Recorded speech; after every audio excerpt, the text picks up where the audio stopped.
તો સ્ટુડન્ટ્સ તમે સ્વરૂપ નંબર 3 વિશે અભ્યાસ કરી લીધો. હવે આપણે સ્વરૂપ નંબર 4 શીખતા પહેલા આદેશનો ઉપયોગ કરી સંકલન કઈ રીતે કરી શકશું તેના વિશે માહિતી મેળવવાની છે. તો ચાલો જોઈએ. જો gx એ સતત તેમજ વિકલનીય વિધેય હોય અને I is equal to integration of f of g of x dot g dash x dot dx હોય તો gx ને આપણે t માની લેશું અને એમનું વિકલન કરશું એટલે બનશે g dash x dot dx is equal to dt થશે. આ વ્યાખ્યાને આપણે કેટલાક એક્ઝામ્પલ થી સમજીએ તો વધારે ખ્યાલ આવશે. તો ચાલો હવે આપણે એના એક્ઝામ્પલ જોઈએ. ફર્સ્ટ એક્ઝામ્પલ એવું છે integration of sin e raise to x dot d e raise to x. આપણને ખ્યાલ છે સ્ટુડન્ટ્સ કે અહીંયા dx નથી આપેલું પરંતુ આપણને d of e raise to x આ પ્રકારે આપેલું છે. જો હું e રેસ ટુ x ને t ધારી લઈશ તો અહીંયા બનશે student sin t dot dt જે મારા માટે સરળ થઈ જશે. તો ચાલો આપણે એવું જ કંઈક કરવા જઈએ છીએ. e રેસ ટુ x બરાબર t આપણે ધારી લઈએ તો શું થશે integration of sin t dot dt જેનું તમને સંકલન આવડે છે. એકદમ સરળ સંકલન થઈ ગયું એટલે એમનો આન્સર શું આવશે minus of cos t plus c. હવે જે આપણે t ધારેલા છે એની જગ્યા પર આપણે ઓરિજિનલ કિંમત જે ધારેલી હતી તે મૂકી દઈશું એટલે આન્સર શું બનશે minus of cos e raise to x plus c જે તમારો ફાઇનલ આન્સર થઈ જશે. આ રીતે આપણે સેકન્ડ ક્વેશ્ચન જોઈએ students 2 raise to 2 raise to 2 raise to x into 2 raise to 2 raise to x into 2 raise to x dot dx. એકદમ સરળ ક્વેશ્ચન છે. ખાલી તમારે એટલું ધ્યાન રાખવાનું છે સ્ટુડન્ટ્સ કે તમે કઈ રીતે ક્વેશ્ચન મેં ધારો છો. તો ચાલો જોઈએ હવે સેકન્ડ ક્વેશ્ચન. તો સ્ટુડન્ટ્સ અહીં આપણે શું કરશું કે આપણને ખબર છે કે a રેસ ટુ x નું વિકલન શું થાય છે a raise to x into log a. તો સ્ટુડન્ટ્સ અહીંયા હું જો આમના બરાબર કંઈક ધારી લઈશ મતલબ કે 2 raise to 2 raise to 2 raise to x બરાબર જો હું t માનીશ તો શું થશે કે 2 raise to 2 raise to 2 raise to x into 2 raise to 2 raise to x into 2 raise to x into log 2. log 2 આના પણ આવશે log 2 આમના પણ આવશે log 2 આમના પણ આવશે એટલે log 2 ની 3 ઘાત dot dx is equal to dt જે હું જોઈ શકું છું. એટલે સ્ટુડન્ટ શું થયું આપણે આમની કિંમત શોધશું તો શું થશે કે log 2 રેસ ટુ 3 છે એ છેદમાં જશે એટલે આપણને આ ડાયરેક્ટ આમની કિંમત મળશે integration of 1 upon log 2 to the power 3 dot dt. અહીંયા આગળ આપણે જોઈ શકીએ છીએ 1 અપોન log 2 ની 3 ઘાત એ તો અચળ પદ છે એટલે અચળ પદ રહી જશે બહાર અને આપણે ઇન્ટિગ્રેશન કરવાનું થશે dt નું. તો dt નું ઇન્ટિગ્રેશન આપણને ખબર છે કે એ t થશે એટલે આન્સર તમારો શું આવશે 1 upon log 2 to the power 3 into t plus c જે તમારો ફાઇનલ આન્સર થઈ ગયો. હવે t બરાબર આપણે શું માનેલા છે એ જ કિંમત ડાયરેક્ટ મૂકવાની થશે આપણે. તો 1 upon log 2 to the power 3 into 2 raise to 2 raise to 2 raise to x plus c જે તમારો ફાઇનલ આન્સર થઈ ગયો. સ્ટુડન્ટ્સ આ ક્વેશ્ચન્સ વેરી મોસ્ટ ઇમ્પોર્ટન્ટ છે. તો સ્ટુડન્ટ્સ હવે આપણે નેક્સ્ટ ક્વેશ્ચન જોઈએ integration of cos cube x into under route sin x dot dx. અહીંયા આગળ cos ક્યુબ x હોવાથી હું ડાયરેક્ટ એમનું સંકલન કરી શકતો નથી મતલબ કે મારે એમને સરળ સ્વરૂપમાં લાવવું પડશે કે જેનું હું સંકલન કરી શકું. તો હું cos ક્યુબ x ને બે અલગ અલગ પાર્ટથી લખું છું cos સ્ક્વેર x અને cos x એટલે કે આ બંનેનો ગુણાકાર કરીશ તો cos ક્યુબ x થઈ જશે. તો આને લખી શકાય integration of cos square x into under route sin x into cosec dx. હવે cos સ્ક્વેર x ને આપણે જાણીએ છીએ લખાશે 1 માઇનસ sin સ્ક્વેર x. તો 1 minus integration of 1 minus sin square x into under route sin x into cosec dot dx. હવે students અહીંયા આપણે ધારવું પડશે કે જો હું sin x ને z ધારી લઉં તો dz એટલે કે એમનું હું વિકલન કરીશ ત્યારે આન્સર શું આવશે dz બરાબર cos x ડોટ dx. એટલે કે જ્યાં બી મને sin x દેખાશે ત્યાં હું z લખીશ અને cos x ડોટ dx દેખાય ત્યાં હું dz લખી શકીશ. તમે જોઈ શકો છો અહીંયા પણ sin સ્ક્વેર x છે અહીંયા sin x છે તો આ બંને જગ્યાએ z લખાશે અને cos x ડોટ dx એની જગ્યા પર હું dz લખી શકીશ. એટલે શું થશે integration of 1 minus Z square into under route Z into dz. હવે આ તો એકદમ સરળ સ્વરૂપમાં થઈ ગયું, એટલે કે આ અંડર રૂટ ઝેડ નો ગુણાકાર હું 1 સાથે પણ કરીશ અને અંડર રૂટ ઝેડ નો ગુણાકાર આ ઝેડ સ્ક્વેર સાથે પણ થશે. એટલે શું બનશે? Integration of under route Z minus Z to the power 5/2 dot dz. હવે આમનું સંકલન તો એકદમ ઇઝી થઈ ગયું. જો ઝેડ ની 1/2 ઘાત હોય તો એનું આપણે સંકલન કઈ રીતે કરીએ છીએ? ઝેડ ટુ ધ પાવર 3/2 છેદમાં 3/2 માઇનસ ઝેડ ની 5/2 ઘાત હશે તો એનું સંકલન કઈ રીતે કરીએ છીએ? ઝેડ ની પાવર 7/2 છેદમાં 7/2 પ્લસ સી. હવે આ છેદનો છેદ અંશમાં જશે એટલે એને કંઈક આ રીતે લખાશે 2/3 Z to the power 3/2 minus 7/2 minus 2/7 Z to the power 7/2 plus C. હવે ઝેડ ની જગ્યા પર આપણે જે કંઈ પણ ધારેલું એ મૂકી દઈએ પાછું, એટલે શું થશે? 2/3 sin to the power 3/2x minus 2/7 sin to the power 7/2x plus C, જે તમારો આન્સર થશે. તો સ્ટુડન્ટ્સ, હવે આપણે સ્વરૂપ નંબર 4 વિશે ચર્ચા કરવા જઈએ છીએ. સ્વરૂપ નંબર 4 કંઈક આપણને એ પ્રકારે આપેલું છે: integration of sin to the power mx into cos to the power nx dot dx, જ્યાં mn belongs to capital N, એટલે કે m અને n એ પ્રાકૃતિક સંખ્યામાંથી હશે. સ્ટુડન્ટ્સ, આ પ્રકારના ઘણા બધા દાખલા આપણી NCERT માં આપેલા છે, પ્લસ આ પ્રકારના MCQ પણ વારંવાર પુનરાવર્તિત થાય છે. તો અહીંયા આગળ તમને મેં 4 અલગ અલગ point A, B, C, D આ રીતે આપેલા છે કે જ્યારે પણ પ્રશ્નની અંદર કંઈક અલગ અલગ પ્રકારનું જોવા મળશે ત્યારે આપણે એને કઈ રીતે સોલ્વ કરશું તે. તો ચાલો જોઈએ. Very most important notes. Note number 1 છે: જો બંનેમાંથી એક અયુગ્મ ઘાત હોય ત્યારે યુગ્મ ઘાતનો આદેશ લેવો. મતલબ કે અહીંયા તમે જોઈ શકો છો સ્ટુડન્ટ્સ કે m અને n આ બે માંથી કોઈ પણ જો એક ઘાત અયુગ્મ હોય, મતલબ કે અહીં કિંમત 3 આપેલી છે અને n ની કિંમત આપેલી છે 2, તો ત્યારે તમારે યુગ્મ ઘાતનો આદેશ લેવો. મતલબ કે cos x બરાબર આપણે કંઈક ધારવું પડશે. પોઈન્ટ નંબર બીજો છે: જો બંને ઘાત અયુગ્મ હોય તો બંનેમાંથી એકનો આદેશ લેવો. મતલબ કે જો m ની વેલ્યુ 3 છે અને n ની વેલ્યુ આપણને 1 આપેલી છે અથવા તો 5 આપેલી છે, તો ત્યારે આપણે શું કરશું કે બંનેમાંથી કોઈ પણ એકનો આદેશ લઈ શકાય. નિયમ નંબર 3 જોઈએ સ્ટુડન્ટ્સ. બંને ઘાત યુગ્મ હોય તો ત્રિકોણમિતિય નિત્યસમનો ઉપયોગ કરવો.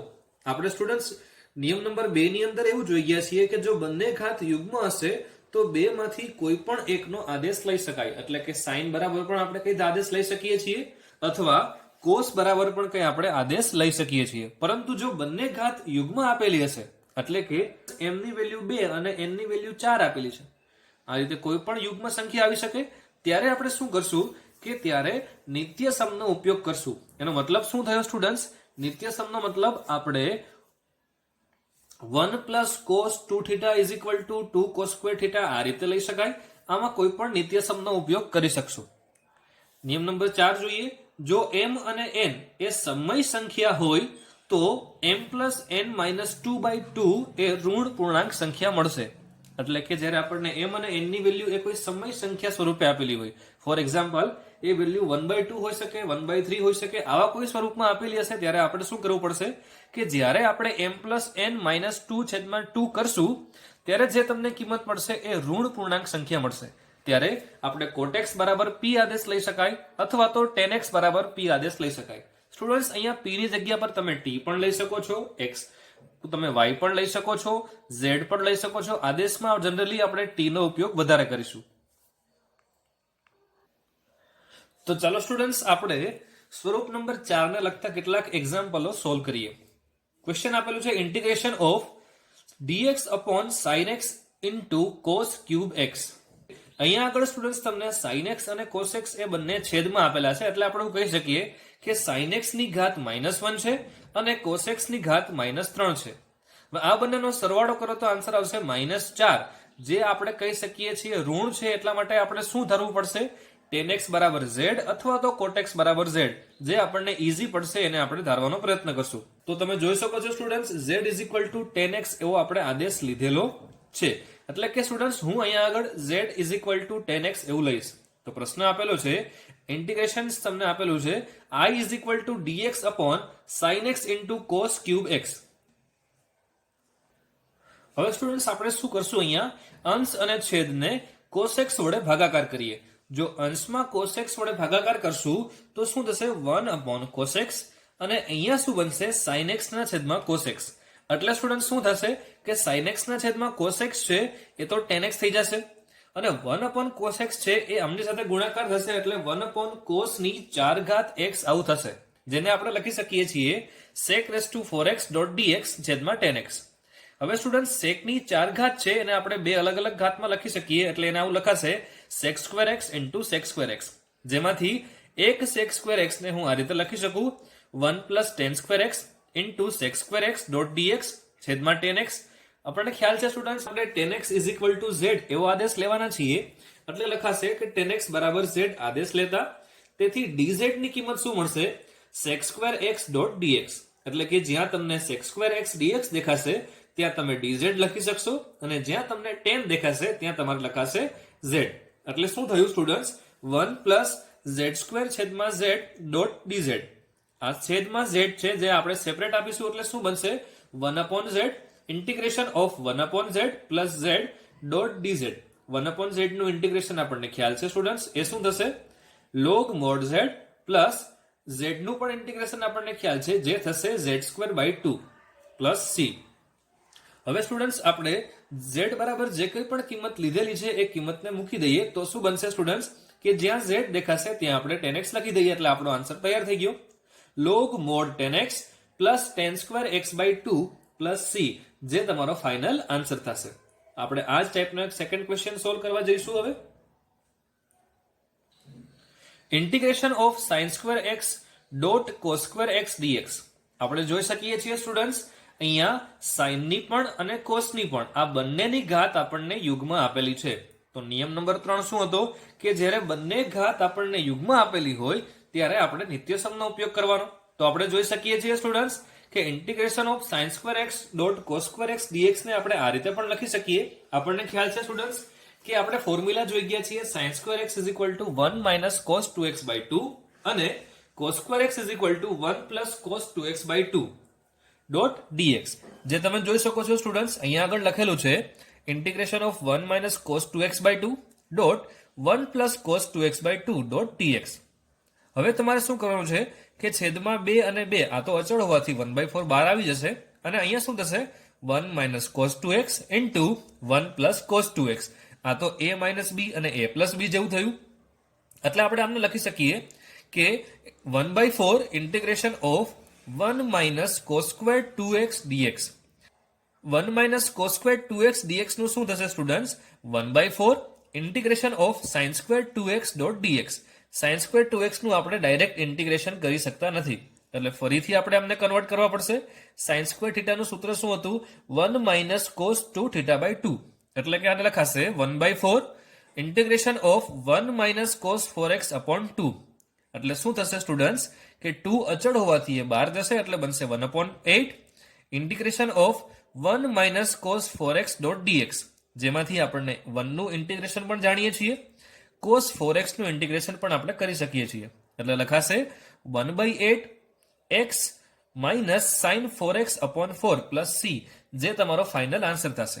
આ રીતે એક થર્ડ ક્વેશ્ચન તમને આપું છું જાતે સોલ્વ કરવા માટે. થર્ડ ક્વેશ્ચન છે integration of sin³ x * cos⁵x dot dx. તમે જોઈ શકો છો સ્ટુડન્ટ્સ કે અહીંયા આગળ તમને cos અને sin આ બંનેની ઘાત અયુગ્મ આપેલી છે. આપણે નિયમ નંબર 2 ની અંદર જોઈ ગયા છીએ કે જો બંને ઘાત અયુગ્મ હોય તો બે માંથી એકનો આપણે આદેશ લઈ અને દાખલાને આગળ વધારી શકીએ છીએ. એટલે કે તમે અહીંયા આગળ sin x = પણ t ધારી શકો છો અથવા cos x બરાબર પણ t ધારીને દાખલાને આગળ કરી શકાશે. આ ક્વેશ્ચન્સ તમારે જાતે સોલ્વ કરવાનો છે. સ્વરૂપ નંબર 5 જોઈએ સ્ટુડન્ટ્સ, જેની અંદર બે અલગ અલગ પ્રકારના તમને અલગ અલગ ફોર્મ આપેલા છે. પેલું ફોર્મ છે ઇન્ટિગ્રેશન ઓફ dx/a² + x². તો એનું આપણે ઇન્ટિગ્રેશનનો આન્સર શું લખીશું 1/a tan inverse x/a + c. અને જ્યારે તમને બીજું સ્વરૂપ એવું આપેલું છે ઇન્ટિગ્રેશન ઓફ dx/x² - a², તો એનો આન્સર શું લખાશે 1/2a ln mod x - a x + a + c જે તમારો આન્સર થશે. તો ચાલો આમને લગતો આપણે એક્ઝામ્પલ સોલ્વ કરીએ એટલે વધારે ખ્યાલ આવશે. ક્વેશ્ચનમાં એવું છે students integration of 1/x² - x + 1 તમે જોઈ શકો છો કે અહીંયા છેદમાં તમને કોઈ દ્વિઘાત બહુપદી આપેલી છે. તો જ્યારે પણ દ્વિઘાત બહુપદી આપેલી હશે તો ત્યારે આપણે એમનો ઉકેલ સૌપ્રથમ એવી રીતે મેળવવાનો ટ્રાય કરશું કે મધ્યમ પદના વિભાજનથી આન્સર આવે છે કે કેમ, એટલે કે 1 ના એવા ભાગ પાડવાના કે જેથી તમારો આન્સર આવે -1. એટલે કે સ્ટુડન્ટ્સ આપણે મધ્યમ પદના વિભાજનથી આપણે આમનો આન્સર લાવી શકતા નથી. મતલબ કે મારે પૂર્ણ વર્ગની મેથડથી આમનો આન્સર લાવવો પડશે. શા માટે પૂર્ણ વર્ગ? કારણ કે પૂર્ણ વર્ગની મેથડથી આપણે આન્સર લાવીશું એટલે કંઈક આ પ્રકારનું સ્વરૂપ બનશે, જેને કારણે આપણે આન્સર લખી શકશું કે 1/a tan inverse x/a + c આવું કંઈ થશે. તો સૌથી પહેલા આપણે ટ્રાય કરીએ કે આમને પૂર્ણ વર્ગ સ્વરૂપમાં લાવવા માટે. તો સ્ટુડન્ટ્સ અહીંયા પૂર્ણ વર્ગને સોલ્વ કરવા માટે તમે ડાયરેક્ટ મેથડ પણ કરી શકો છો. ડાયરેક્ટ મેથડ શું છે તે સમજવાનો પ્રયત્ન કરીએ. ચાલો, તો અહીંયા આગળ આપણે જોવું પડશે કે અહીંયા આપણને જે મધ્યમ પદ આપેલું છે આ મધ્યમ પદનો સહગુણક શું છે. તમે જોઈ શકો છો અહીંયા એમનો સહગુણક છે 1. એટલે તમારે જે કંઈ પણ મધ્યમ પદ આપેલું હશે એને ભાગ્યા 2 કરવાનું, એટલે કે એમના અડધા કરવાના. તો આપણે 1 ના અડધા કરશું તો આન્સર શું આવશે? 1/2. એટલે કે તમારું આ પદ શું સેટ થશે? 1/2. અહીંયા આગળ માઇનસ હશે તો આપણે લખશું માઇનસ. એટલે શું થયું students? x - 1/2 the whole square. હવે આપણે -1/2 આપણે એડ કરેલા હતા એ 1/2 ને આપણે પાછળથી સબટ્રેક્ટ પણ કરવા પડશે. એટલે કે સ્ટુડન્ટ્સ આપણે 1/2 પદ જે ઉમેર્યું એનો સ્ક્વેર શું થશે? તો કે 1/4. એટલે કે સ્ટુડન્ટ્સ મારે આ પદને કઈ રીતે સેટ કરવું પડશે? આપણે જોઈએ છીએ કે આપણે 1/2 ને એડ કરેલા છે, એટલે કે +1/2 આવું પદ આપણે ઉમેરેલું છે, પરંતુ અહીંયા તો સ્ક્વેર છે એટલે એ 1/4 થશે. એટલે આપણે 1/4 આ પદ ઉમેરેલું છે એવું કહી શકાય. મતલબ તમારે 1/4 ઉમેરેલું છે એટલે 1/4 ને માઇનસ કરવા પડશે. પણ એ શેમાંથી માઇનસ કરશું? એ આ 1 માંથી માઇનસ કરશું. એટલે શું બનશે સ્ટુડન્ટ્સ? 1 - 1/4, જેને આપણે લખી શકીએ 3/4. તો એ અહીંયા 3/4 આવશે, રાઈટ? એટલે કે તમારું આ પદ પૂર્ણ વર્ગની મેથડમાં મધ્યમ પદ શોધ્યા વગર ડાયરેક્ટ જ આન્સર આ મેથડથી લખી શકાશે. એટલે તમારું પદ શું થયું? Integration of 1/x - 1/2 the whole square + 3/4 into dx, જેને લખી શકાય students integration of 1/x - 1/2 the whole square + √3/2 the whole square .dx. આપણે જોઈએ છીએ સ્ટુડન્ટ્સ કે સ્વરૂપ નંબર 5 માં જે પહેલો ટાઈપ હતો એ પ્રકારનું કંઈક અરેન્જ થયું છે. મતલબ dx/a² + x² જેવા સ્વરૂપનું કંઈ આવી ગયેલું છે. એટલે આપણે એવું લખી શકીએ સ્ટુડન્ટ્સ કે a ની વેલ્યુ છે √3/2 અને x ની વેલ્યુ છે x - 1/2, જેને આપણે આ રીતે લખી શકાય 1/a એટલે 1/√3/2 tan ઇનવર્સ x ની જગ્યા પર લખાશે x - 1/2 અને a ની જગ્યા પર લખાશે √3/2 + c. ઓકે, હવે આપણે શું કરવાનું છે સ્ટુડન્ટ્સ કે આમનો લસા લેવો પડશે. આ છેદનો છેદ છે તો અંશમાં જશે એટલે બનશે 2/√3. અહીંયા શું થશે કે x - 1/2 છે, આમનો લસા લેવાશે એટલે થશે 2x - 1/2 અને અહીંયા થશે √3/2. તો આ 2 કેન્સલ થશે એટલે તમારો આન્સર આવશે 2x - 1/√3 + c, જે તમારો ફાઇનલ આન્સર થશે. તો ચાલો સ્ટુડન્ટ્સ હવે આપણે ક્વેશ્ચન નંબર 2 ને સમજવાનો પ્રયત્ન કરીએ. ક્વેશ્ચન એવો આપેલો છે integration of cos x upon sin x - π/6 into sin x + π/6 .dx. આપણને ખ્યાલ છે સ્ટુડન્ટ્સ 11th સાયન્સ ની અંદર આપણે ફોર્મ્યુલા જોઈ ગયા છીએ sin a - b into sin a + b. તો એને આપણે આ રીતે લખીએ છીએ sin²a - sin²b. તો અહીંયા આગળ પ્રશ્નમાં એવું જ જોઈ શકાય છે sin x - π/6 into cos x + π/6, જેને લખાશે sin²x - cos² π/6 cos x dx as it is. હવે સ્ટુડન્ટ શું કરવાનું છે આપણે કે જો sin x બરાબર t આદેશ લઈએ તો એમનું વિકલન ઉપર આપણી પાસે છે, એટલે કે cos x dx આપણી પાસે છે.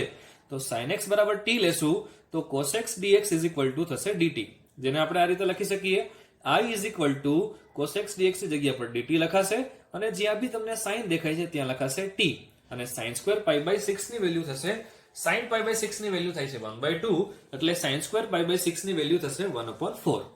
એટલે આને લખાશે I = integration of dt છેદમાં t² - 1/4. જે તમે જોઈ શકો છો આપણે બીજું સ્વરૂપ જોયું એ પ્રકારનું કંઈ છે. તો એમનો આન્સર શું લખવાનો છે? 1/2a ln mod x - a upon x + a + c. Okay, તો હવે આપણે જોઈએ કે અહીંયા આગળ x ની જગ્યા પર તો t² છે અને a² ની જગ્યા પર આપણને 1/4 આપેલા છે, જેને આપણે એવું લખી શકીએ 1/2 નો સ્ક્વેર, જે તમે જોઈ શકો છો. અને આ કઈ રીતે લખાશે? dt ના છેદમાં t² minus 1/2 the whole square. એટલે સ્ટુડન્ટ્સ આ હવે લખાશે 1/2a, જેમાં a ની વેલ્યુ થશે 1/2 અને x ની વેલ્યુ છે તે t છે, એટલે 1/2a એ જગ્યા પર 1/2 લખ્યા, log x માઇનસ a છે એટલે x ની જગ્યા પર t લખાશે, માઇનસ 1/2 છેદમાં t પ્લસ 1/2. અહીંયા 2 છેદમાં છે એટલે લસા લેવો પડશે, તો શું બનશે કે અહીંયા 2 કેન્સલ થયા સ્ટુડન્ટ્સ. એટલે હવે શું લખી શકીએ આપણે? log મોડ 2t માઇનસ 1 છેદમાં 2t plus 1 plus c. t ની જગ્યા પર હવે આપણે જે કંઈ પણ ધારેલું છે એ ફરીથી લખવું પડશે, એટલે લખાશે log mode 2 sin x minus 1 છેદમાં 2 sin x plus 1 plus c, જે તમારો ફાઇનલ આન્સર થઈ જશે.